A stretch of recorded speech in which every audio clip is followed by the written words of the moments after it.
What's up, everybody? Welcome back to another episode of the Ben Thomas Show. Thanks for coming back. Today, we got another episode of this or that because, of course, Hot Toys has now shown us their Heath Ledger Joker, the rooted and sculpted version that they're coming out with. And of course, everybody's comparing it to InArt because we all just got our InArt in hand. And if you haven't, and you've been waiting for the Hot Toys one, you're probably pretty freaking excited right now. Or not. Hard to say. So, is it going to be this or that? Stick around. If you guys like the video, hit the like button for me. Smash the subscribe if you're new to the Ben Thomas Show. And let's get into it. I give you Ben Thomas Showtime. Here we go.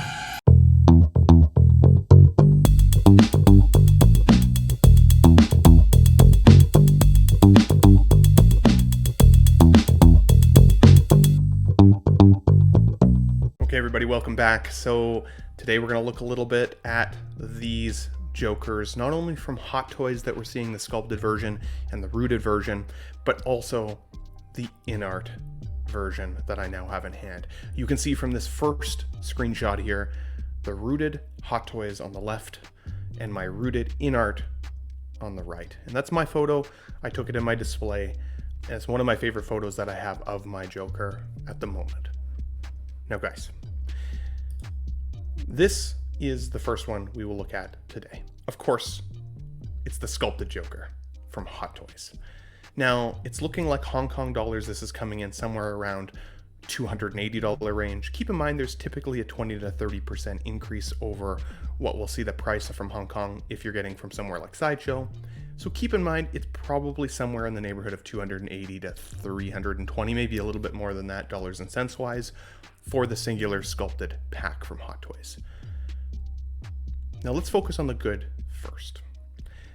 I think the paint applications on the face are pretty solid from what I'm seeing from these photos. We're getting more accessories than we saw from the last version of Hot Toys. Of course, the last version being the DX11 Joker. Now, I loved my DX11 Joker. I still have it. I'm not planning on selling it because, to be honest, it's pretty much lost all of its dollar value at this point. It just has. It was $1,000 Canadian for me when I bought it only 2 years ago. Now I'd be lucky to sell it for $300 or $400, I would imagine, especially with the announcement of this one from Hot Toys. Now, that Joker, the DX11, did come with a table, came with a chair, came with a pencil, came with a bunch of the same accessories that we're seeing here, including the shotgun and the handgun and the knives and some of those things. So there's definitely some bleed over between. What the DX11 did not come with was the grenades. It came with a bathrobe. Let's be honest. This jacket for this 3.0 version is so much better than the DX11 Joker jacket was. To be honest, when I got that in hand, that DX11 figure, I immediately disrobed the purple jacket and left it in the box for the entire time I've had it. He's always sat on his chair in just his green vest look. And so for this release, that is a measurable improvement. Now, I also think that the sculpting of the hair here is a measurable improvement over the DX11. The DX11 had a really slicked over hair style. One thing that I would say was more accurate with the DX11 was actually the hairline for Heath Ledger. I feel like they've actually given Heath a slightly better hairline with this figure, even though it was definitely a little more receded both in the film and on the DX11 figure, the past version. So I think that was actually slightly more accurate. Now, what do I think about the likeness here? Because I would say the likeness is pretty solid. In fact, we're going to look at the rooted here in a few minutes, but if I already had to pick a favorite between the Hot Toys versions that we've seen, I actually think the sculpted is probably the best one so far. And for a lot of collectors, that's a huge win because I've never had a rooted hair figure before until I got my InArt Joker. And that has already required a little bit of styling with some beard balm, and honestly is more work than I've ever put into any figure, despite my affection for it. A lot of people have no desire to do that. They want it to look good in their display all the time, no matter what the weather conditions or the ambient humidity is in the room, and not worry about a frizzy hairstyle. Totally get that. And for the price, and for the likeness, and for the tailoring, this is absolutely a win, especially for the people who were like, I either cannot justify paying the dollar amount that InArt is asking for, or I'll wait to see what Hot Toys does. Now, one thing I have to criticize Hot Toys for here, right off the hop, aren't you guys kind of getting sick of this outfit? I get it, this is the iconic Joker outfit, right? It is. But we've seen this outfit from Hot Toys now a few times. We've also now got it from InArt. We've got this outfit in statue forms. Like, this particular character and iteration of the character has been replicated so many times that despite it being my favorite character, even I'm feeling a little bit fatigued looking at it. Why not have the bank robber Joker? Why not have the nurse Joker? Like, if Hot Toys had done the nurse Joker, it would be in my cart the moment it's up for pre-order. Like, the moment. But because I already now have paid the money for the InArt Joker to get it in my collection, I have no desire to pick this up. Like, this feels too late. And one thing that I thought Hot Toys might do is give us something that's even better than InArt. I thought what they would do is they would look at the InArt and improve both the likeness, the rooting, the outfits, the accessories, all of it. But that's a little hard to do. So they would have at least had to beat it on the price, which I would say that they have done, but there's no indication that there's die-cast materials in here, at least yet. This purple jacket, while it's certainly better tailored, still has a bit of that bathrobe-y look material to it. So we'll find out how that feels and looks in hand. But I will say, again, credit where credit is due, looks better than it did in the past. It has, of course, the rolling eye system, which so did the InArt, so that's kind of a wash. I like the stitching on the inside of the jacket here. It says here in the description that the jacket is that fine, soft velvet fabric, perfectly made in 6 scale. I liked the DX11 shoes. It was like a soft leather touch to them. This looks a little bit more like the InArt one, which I actually thought was a downgrade in terms of the shoe material. One thing that I have to criticize here, and that they haven't really talked about, because again, they're talking a lot about the materials here, like even for the suit jacket. But one thing that I'll have to criticize is that they're also not calling out if the body's any different. The DX11 Joker, the body on that, the ankles were weak, the knees were weak. I could barely get that guy to stand. And the proportions were a little off. One thing that I would say that I really have liked about the InArt version, now that I have it in hand, is the proportions of the body. He's got a bit of a slouch to him. This looks a little too broad, in my opinion, for Heath. It just looks a little broad. He looks a little too straight up. He doesn't have quite the hunch. Now, this could be a factor of posing. It could be a factor of just this is the prototype. Maybe we'll see more. But because they haven't called out whether it's die-cast materials, they haven't called out whether it's an upgraded or improved body, they're not telling us what the material is of the shoes, all we have to rely on here is the look of this figure. Again, while it's definitely an improvement over the DX11 Joker, if you don't have this in your collection yet, yeah, sweet. That's awesome. But I won't be getting at least this one in particular. But let's look at the rooted version here now, and then we're going to look at some comparisons, and then I'll give you guys my final take. This is the rooted Hot Toys version. And I gotta say, immediately, I do not think that this rooting is as good. It's just not. At least not from this photo. I got 2 Jokers with my InArt 2-pack, obviously. One Joker had fantastic rooting and styling. The other one did require a little bit of beard balm, the one that goes with the jail cell. But this looks like it needs more product immediately out of the gate. It's too floofy on the top. They've been too generous with his hairline. It is a good color, and of course we never got a chance to see Hot Toys do a rooted Joker in the past. So it's exciting. for sure. And if you missed on the rooted InArt 2-pack, or you just didn't want to get two of the same figure in one box for $1,000, yeah, this is still absolutely a win. Now, another thing to note here is that the Hong Kong price is looking like it's coming in somewhere in the $430 range. Again, with that 20 to 30% increase, that's getting damn close to $500, if not more, which then for the rooted version is about the same price as the InArt was if you broke it down per figure. Keep in mind though, InArt was paywalled between two figures, so you had to spend $1,000 or more in order to get the rooted. At least Hot Toys is giving it to us in a singular pack, rooted if you want. But still, if you're getting through somewhere like Sideshow when this comes out, you're looking at about $500. And everybody that complained that InArt was too expensive for $500, I'll be curious to see how those Hot Toys collectors feel now, seeing Hot Toys give us virtually the same cost, at least in terms of a per figure cost.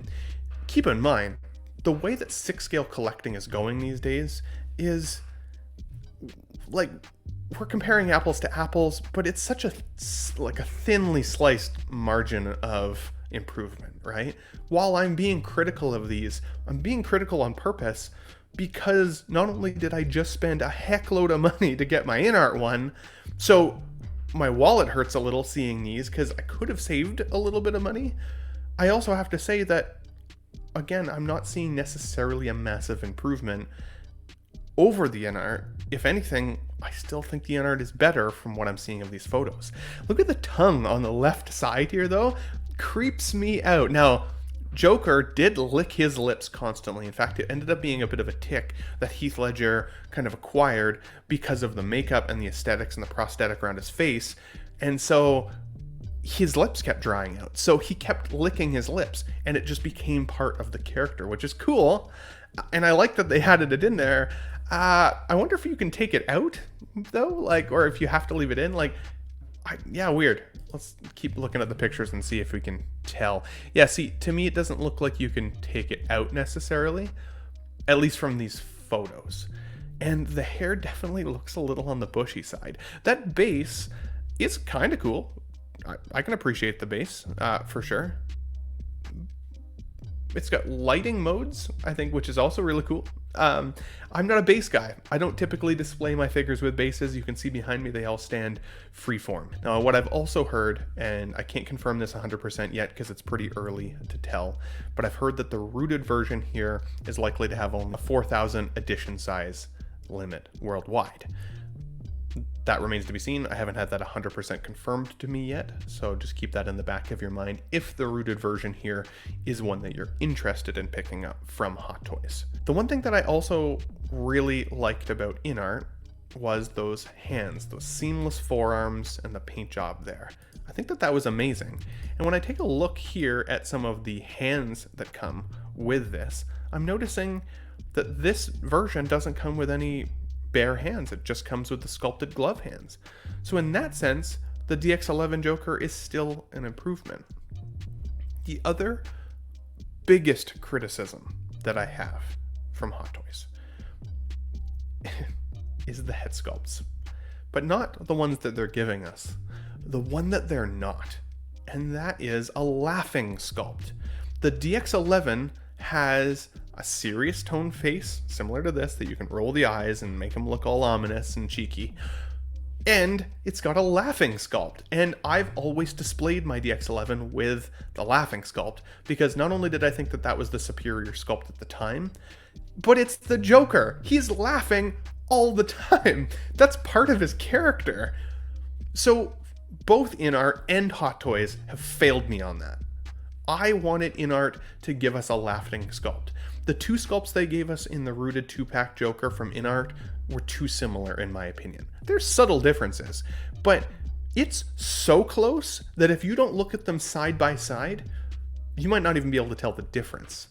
That is a fail, especially because for the InArt 2-pack, that was like $500 a figure for me in order to get that in hand. The fact that those sculpts were not vastly different was a miss. Hot Toys, why would you not have picked up on something like that? Like I said, I thought Hot Toys was waiting to see what InArt delivered so they could one-up them. And to one-up them, a laughing sculpt would have been required in my mind, or a different outfit entirely. But at the very least, Hot Toys, you've given us a laughing sculpt before. Why not now? That doesn't even make any sense. It's the Joker. He laughs all the time. Blows my mind. If anything, between the table, the chair, and the laughing sculpt, that at least should help retain some of the value for the DX11 Joker from the past. The other thing that we still remains to be seen, and we've been talking about this a lot, the Anakin figure that's been solicited this week, the backstage Anakin, is that Hot Toys can show us a great prototype, but when it comes to mass production of rooted hair, what will that look like when we get it out of the box? How premium will it be? Will they go out of their way to protect the styling like InArt did with the little like glass containers or plastic containers or whatever the heck it was? Will they give us anything that makes it feel more premium, a little bit more protected? Remains to be seen. Let's take a look at some of the photos of comparisons between solicitation photos. So again, this is my picture on the right, not a solicitation photo, but one of my favorite poses of Joker, and I've really enjoyed it. You can see, as I said, that the body shape is quite different. Now, I will say that I am liking the Joker jacket on the Hot Toys one picture on the left, maybe a little bit more, maybe. This picture, the one on the left, that top picture, when I first saw that picture of InArt's 2 years ago now, probably a year or two ago, it's been a while, it blew me out of my chair. I literally thought it was a picture of Heath Ledger sitting there. I thought it was a movie still. I didn't realize that was the figure at first. Did Hot Toys deliver that same impact? No. But again, we've already had this figure now several times. We've already had statues of this character. Like, if it wasn't going to be better, why give it to us at all? Despite the fact that I understand Hot Toys collectors. If you are a Hot Toy collector and you are not an InArt collector, then you've been waiting for a Heath Ledger Joker, and you deserve it in your collection. They needed to make an updated version. The DX11 is showing its age. It needed to be updated. But in the same outfit and everything, it just kills the value of the original if you're a Hot Toys collector, in my opinion. And it dilutes the InArt offering because now people are split. Now they don't know if they want to go InArt. They don't know if they want to do Hot Toys. It dilutes it. So overall, not for me, doesn't feel like it makes the most sense. The one on the right picture, that reminds me of the Todd McFarlane release. I know that it's clearly way better than the McFarlane release, but just like the sculpt of Ledger, it's like, it's close. It's real close, but not quite there. Whereas that picture on the left there, or on the right with InArt, like the left side of that column, looks pretty good. It looks real good. Now, this is my setup here at home. You see the laughing sculpt on the bottom right picture there, as well as the sculpted hair on the left for the DX11 sitting beside my two InArt Jokers. You can see that the InArt Joker that's sitting on the bench, that hair, that was fresh out of the box. I hadn't had a chance to futz with it at all yet. So you can see it's a little floofy, it needed a little futzing. The standing InArt on the left side there in the purple coat, that was pretty much straight out of the box and fantastic. I've barely had to do any futzing on that hair whatsoever. You can see though with the DX11 Joker on the bottom right there, that what we're seeing now with the Hot Toys sculpted is absolutely an improvement over the DX11. But look at that laughing sculpt, guys. What a missed opportunity, Hot Toys. What a missed opportunity. If you had done a better sculpted laughing version of this Joker, I may have honestly considered at least selling my DX11 and upgrading it to get the laughing sculpt. But I don't feel like I need to at this point. So, guys, I want to pose the question back to you all listening. What are your thoughts of the Hot Toys offering here in comparison to InArt? Is it going to be Hot Toys this, or is it going to be InArt that? Or is it both? If it's both, why both? Why both if it's the same outfit and everything. If it's so close, why both? I'd love to hear from you guys in the comments down below. For me, unfortunately for Hot Toys, they just didn't nail this one. It's damn close. And for the people who are excited, heck yeah, I'm excited for you guys. It's going to be an awesome figure to have in your collection. Absolutely, it's an improvement over the DX11 Hot Toys. If you've been waiting all this time and you didn't want to commit to the InArt one, I still think you made the right choice. I still think this Hot Toys one is fantastic. Again, I am splitting hairs when it comes to comparisons here today, so don't take any of my criticism as negativity. Please, if anything, take it as splitting hairs, especially because these are still artistic representations of one of our favorite characters of all time, and art is certainly subjective. You may think that the Hot Toys one is better than the InArt, and I'm crazy. And if so, I'd love to hear from you guys in the comments down below. But if you guys liked the video today, please do me a favor, hit the like button, smash the subscribe if you're new to the Ben Thomas Show. And guys, I'll catch you on the next this or that video. Thanks for watching, everybody. No, you complete me.